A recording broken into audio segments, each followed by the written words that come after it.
Well, I can safely say that after my last video, I'm sane again! For now. Anyway, I figured it's about time I got back into doing top 10 lists. The last time I tried to do one, yeah, that ended up getting some controversy. But hey, I decided people make mistakes. So I'm going to come back into doing top 10 lists. And I wanted to kick things off with a top 10 list I was actually thinking for a while about doing. My top 10 unpopular opinions. These are the opinions I have that not too many people share. And truth be told, some of these opinions other people may agree on, but I mean the vast majority of people wouldn't agree on these opinions. That's why they're considered unpopular. And today I wanted to share 10 of them. So to get back into doing top 10s, I'm going to share with you my top 10 unpopular opinions. I'm brave, gonna speak my mind. But make a change one day at a time. But if you're going to change the world, you better start with an opinion. Number 10, we're going to start talking about Disney, because, hey, I'm a huge Disney fan, so I have to talk about them. Now, Disney pretty much does a lot of good things. They have made a handful of good movies, they have made a couple of bad movies, but they've also made a few movies that I personally consider overrated. Aside from the obvious, which is Frozen, another animated movie from them that I consider hugely overrated is The Little Mermaid. This movie is actually worse than Frozen. You have so many problems that I think don't make it hold up as well as people say. First off, let's talk about the main character, Ariel. She is such a bitch in this movie. She's such a flawed character, and it's really upsetting that people actually follow this kind of character. She lives under the water, and she basically has whatever she wants. She has all this jewelry, she has this little collection, she has a pretty damn good life, but apparently for her, that's not enough, because when she meets someone on land, she instantly falls in love with him, and no, not for any other reason, it's just because he has good looks. Now, truth be told, I understand that some Disney heroes do end up falling in love with the princess just because of their looks, but in cases like Aladdin, at least the main character wasn't so flawed. In this movie, Ariel basically almost gives up her life just so she can try to be with someone she doesn't even know. And worst of all, after going through all of this and putting her father in danger, she learns nothing. By the end of the movie, she doesn't apologize, she doesn't learn anything new, she gets her legs, she gets her happy ending. That's the end of the film. How am I supposed to like a movie like The Little Mermaid when the main character is so flawed? But that's not the only issue I have too. Some people say a lot of the songs are really enjoyable. Really, the only song I remember tapping my feet to is the Under the Sea song. Everything else was just forgettable in my opinion. And Ariel's song especially is just basically her whining. Because yeah, that's pleasant in a Disney movie. I am aware that nowadays there are some people out there who do say The Little Mermaid is not a very good movie, but in my opinion, there's still so many people who love this movie and consider it as the beginning of the Disney Renaissance. Me? Not really. I consider The Rescuers Down Under to be the first true good film of the Disney Renaissance. If you're going to change the world, you better start with an opinion. I realize it's been a while since I talked about Spyro, so I'm gonna do it for my number 9 choice, which is the fact that I think Spyro: A Hero's Tale is a great video game. When people talk about A Hero's Tale, they usually say the game's either just average or even just outright bad. Honestly, it kinda saddens me that not too many people like A Hero's Tale, as I think it's a very good follow-up to the original Spyro trilogy. It's hard to say whether or not it's better than the original trilogy, but I love this game so much. This was the first PS2 game I ever played and I really enjoyed it. I think the graphics in this game are beautiful, especially for the PlayStation 2. The gameplay is so much fun. I love Spyro's new control schemes. I love playing as Hunter. I love playing as Sergeant Bird. The music in this game is also really good too. Doesn't quite live up to the greatness that Stuart Copeland produced, but it's still a pretty good soundtrack. That said though, I don't think A Hero's Tale is perfect. The Blink missions are awful, and the jokes are really bad, not to mention it's followed up by a pretty weak story. But honestly, I prefer the gameplay over everything else in the game. It's such a fun experience in my opinion, almost as good as Crash Twinsanity. Not quite, but it's pretty good. It's kind of a shame that not too many people like this game because honestly, I think it holds up just as well as the original trilogy. People need to give this game a shot. Maybe it'll actually be better than they think. But hey, even if you don't like the game, at least it is better than Enter the Dragonfly. If you're going to change the world, you better start with an opinion. Number 8, we're gonna go back into talking about Disney again. When I just talked about a movie I thought was overrated, now it's time to talk about a movie I think is underrated.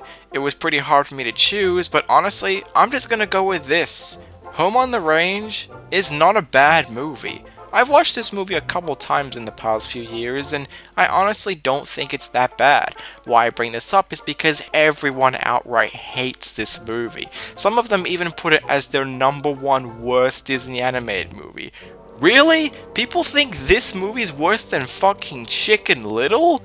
I honestly think Home on the Range is a passable movie. Okay, I'm not necessarily saying Home on the Range is a good movie, there's definitely better underrated Disney movies out there, but I honestly don't think it's quite as bad as people say it is. They say the movie's bad because, oh, the main characters are cows and it's just a stupid kind of Bonnie the Dinosaur movie.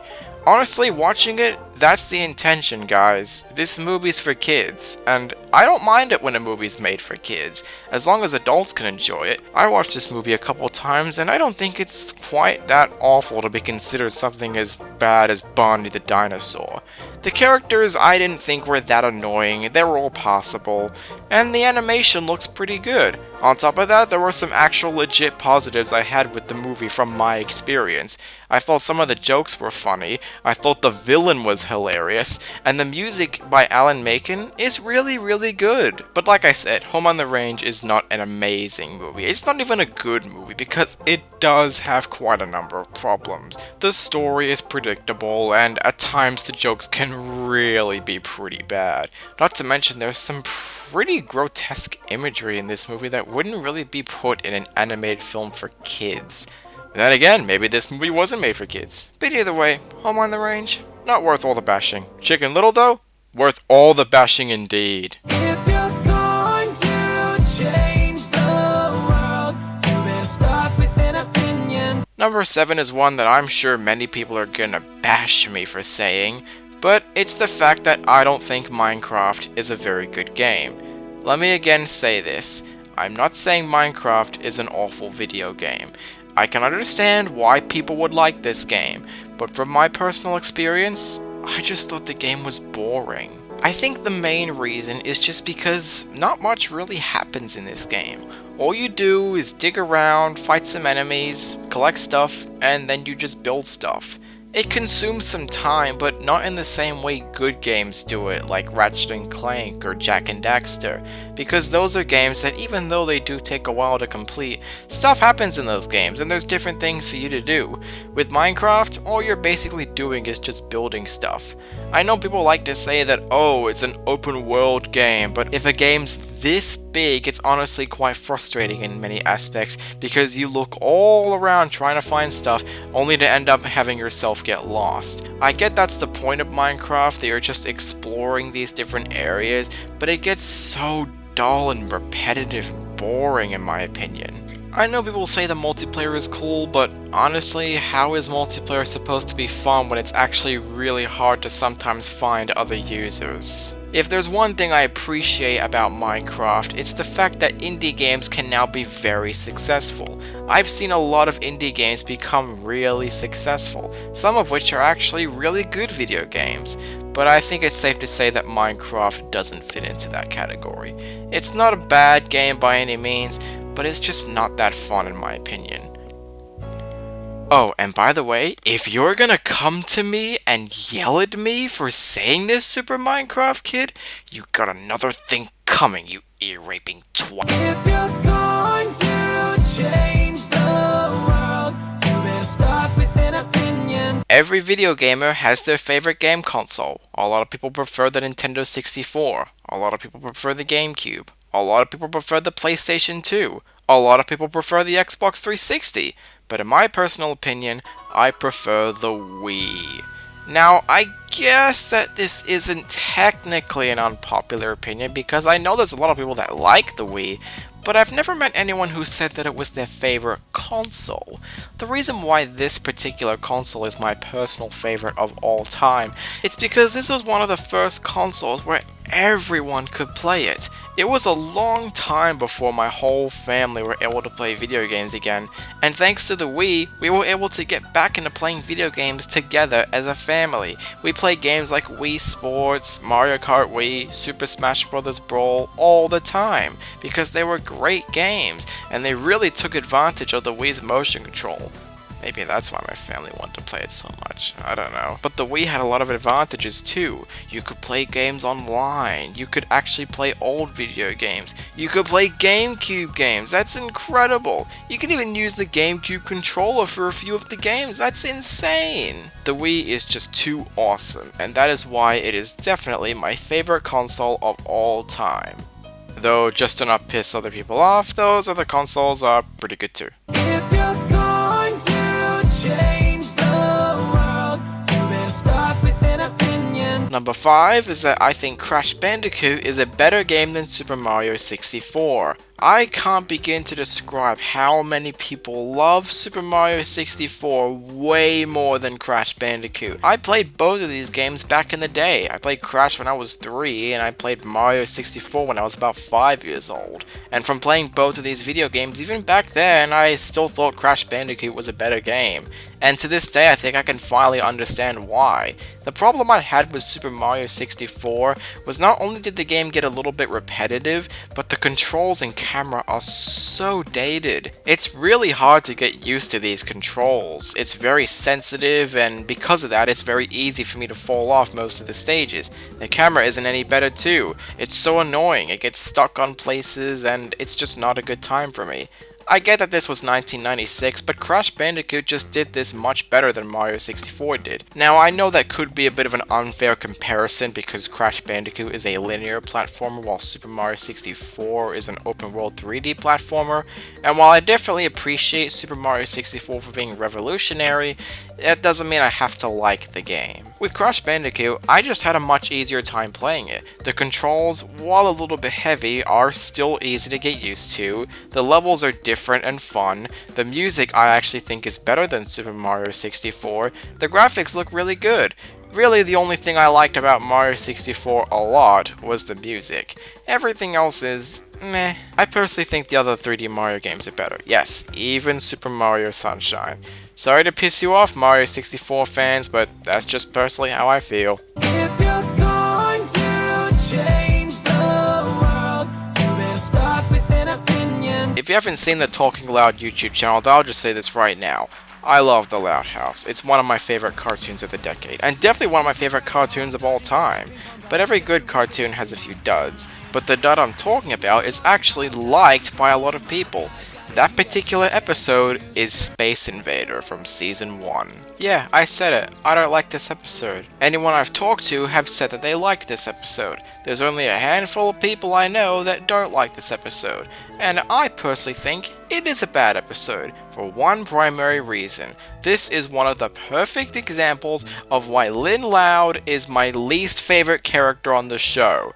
There are characters I don't like Lori and Clyde, but Lynn is just the worst of them all. So the basic setup for this episode is that Lynn and Lucy get into an argument, and therefore Lynn has to now sleep with Lincoln. Unfortunately, she turns out to be a very bad roommate, constantly wrestling him, snoring loudly, and giving him Dutch ovens. I have to ask, how is this supposed to be funny? The reason I don't really find any of this stuff funny is because I personally think this is one of those Lincoln torture episodes. He does nothing wrong in the episode, and yet Lynn is just being a constant annoyance to him. Oh, and don't even get me started on Lynn's attempts at comedy. I've said before, I don't like gross out humor. I also don't like physical humor, because that's what she does constantly throughout this episode. Yet so many people don't seem to be bothered by this. Like I said, she gives Lincoln elegant Dutch ovens, and she wrestles with him. What's even worse is that she knows that she's annoying him, and yet she does it anyway for her own amusement. How is this supposed to be funny? Every other attempt at humor in this episode just isn't funny. I guess the one joke I kinda liked in this episode was towards the beginning where Lenny was brushing her hair, and the comment Lori made to distract Lenny from getting perfect hair. That was kind of a cute joke. But aside from that, this whole episode is not funny, and it's really, really annoying. If I ever had Lynn coming up to my door and asking me if she can sleep in my room, I'll just simply say, "No!" and slam the door right in her face. If you're going to change the world, you better start with an opinion. Number 3 is that I think Sony Animation is a much better company than Illumination. Now before I say anything else, I'm not saying that Sony Animation is a good company. They are kind of in the middle for me. They've made a few good movies, but they've also made some real stinkers. Not to mention they made one of the worst animated movies of all time. But like I said before, they make good movies. With Illumination, can you name me one good movie? There's the Despicable Me movies. I think all of them are just decent. Except for the Minions movie. That movie was shit. Whoa, what about The Secret Life of Pets? That was pretty funny, huh? Please, I only see that as a poor imitation of Toy Story. That's actually more annoying than it should be. Well, what about Sing? Sing doesn't really do anything unique for me. The only thing it really does well are its characters and the songs. Well, fuck. That's the thing. Illumination doesn't really make good movies in my opinion. They either make movies that are average, or movies that are downright shit. With Sony Animation, even though they've made some shit, they've made quite a number of good movies. Surf's Up, Hotel Transylvania 1 and 2, Cloudy with a Chance of Meatballs 1, Arthur Christmas, the Pirates movie. Okay, I know those two movies were made by Aardman, but still, they were still co-produced by Sony Animation. And I think that's because, in some ways, Sony Animation actually tries to sometimes make good movies. With Illumination, they don't really try at all. All they care about is making so much money, because for some reason all of their movies are extremely successful. I don't think anyone at Illumination would be like, right guys, let's try something new and original for once, maybe then people will actually like our movies. I get that I'm in the minority when I say Sony Animation is a better company than Illumination, but Illumination is just blech. They're in the really low for me. They're not as bad as Splash Entertainment, I'll say that much, but I think out of all the major animation studios I've seen, Illumination is, in my opinion, the worst. But hey, give Sony Animation this, at least they don't have fucking annoying mascots. Illumination! Illumination! Oh my god, who the hell cares? If you're going to change the world, you better start with an opinion. Good old YouTube. Bad copyright, but also some funny channels. But in my personal opinion, the funniest YouTube channel I've ever come across is, without question, Dashie. Now before you get confused, let me just say this.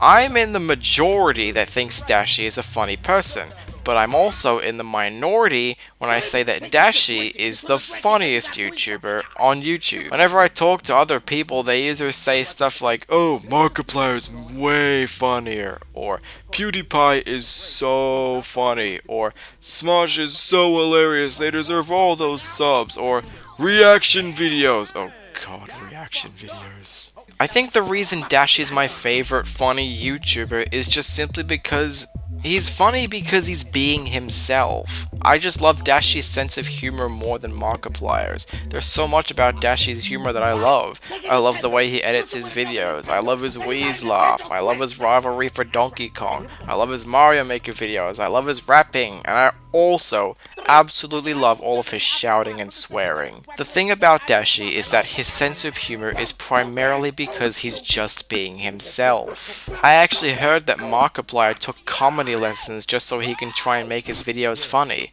So that pretty much means that Markiplier is mostly just trying to be funny and not just being funny because he's being himself. Now, bear with me. I'm not saying Markiplier is unfunny. He's definitely had a lot of funny moments. But Markiplier doesn't be funny just because he's being himself. He does it because he took comedy lessons. Now I know I could get people saying that, oh, PewDiePie kinda does that, he's just being himself. Well, I don't know if it's just me, but there's something about PewDiePie that just kind of annoys me. I know he's being himself and he makes weird faces and shouts a lot, which I know is something Dashie does, but there's just always something about PewDiePie's humor that annoys me more than Dashie's humor. I don't know, I just feel like Dashie's humor is more innocent, maybe that's why. But like I say, when YouTubers are just being themselves, it's really funny, and Dashie's not the only one. Jacksepticeye is also an amazing YouTuber, because he's funny just for being himself. I like it when YouTubers are like this, but Dashie, in my opinion, is the funniest YouTuber of all time. The fact that people say Smosh or PewDiePie or reaction videos is funnier, it just kinda saddens me. Dashie, you have my respect, man. Live on forever! Well, okay, I can't really say that because people die. Everyone dies. I'm brave, gonna speak my mind. But make a change one day at a time. But if you're going to change the world, you better start with an opinion. Going to. I was debating what my number one was gonna be, but after really thinking about it, yeah, this is my number one. And if you weren't mad at me before, you're certainly gonna get mad at me now. What's my number one unpopular opinion? I think Mario Kart 64 is the most overrated video game I've ever played. Oh god, the amount of love that Mario Kart 64 has gotten over the past few years just really sickens me. I've seen top 10 lists of Mario Kart games. People put it as number 2 or even number 1. I personally disagree on all of those statements because I think Mario Kart 64 is a bad video game. Now, bear with me here. I'm not saying Mario Kart 64 is the worst video game I've ever played, but out of all the video games I've played that are considered really good, Mario Kart 64 is the most overrated one. I played this game back when I was a little kid, and even back then I had a lot of problems with this game. Let's get through my first major issue with the game. The CPU. While I get that Mario Kart 64 is primarily a multiplayer game, you also have to make sure that the single player is fun as well. When you don't do that, the single player can be a very bad experience, and Mario Kart 64 is no exception. The AI in this game is so bad, and not like, oh, they're stupid kind of bad, I mean unfairly bad. I couldn't last 1 minute in first place because the AI have this sort of rubber band AI thing, where they always pass you and it's really hard to pass them to get first place by the end of the race. Just when I think I'm finally in first place and able to enjoy a full minute of just trying to win, some annoying CPU will come up from behind me and make some annoying woohoo kind of noise. Even if you try hitting the CPU, they'll just come back really quickly. It's so unfair. I'm just trying to win the race. I get the point of Mario Kart that it's chaos, but still, it's single player. You have to win, just so you can win something. As for the music in this game, I actually think the music is very forgettable. There's not a single track I remember in this game, and it was only until later games like Mario Kart Wii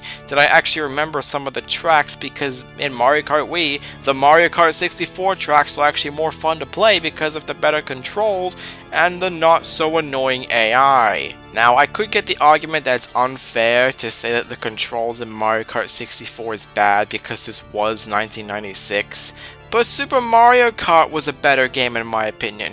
It didn't have good controls, but at least the control was way better than Mario Kart 64. This is a next generation video game. Why do the controls actually feel worse? Why can't I fire the items backwards? Why do I just have so many issues with Mario Kart 64? Now, you could say that the multiplayer is fun in this game, and truth be told, it could be fun. I mean, from the few multiplayer matches I had with a couple of my friends, the multiplayer is fun. But like I said, a single player match also has to be fun, and if it's not, Mario Kart 64 as a whole is just not an entirely good game.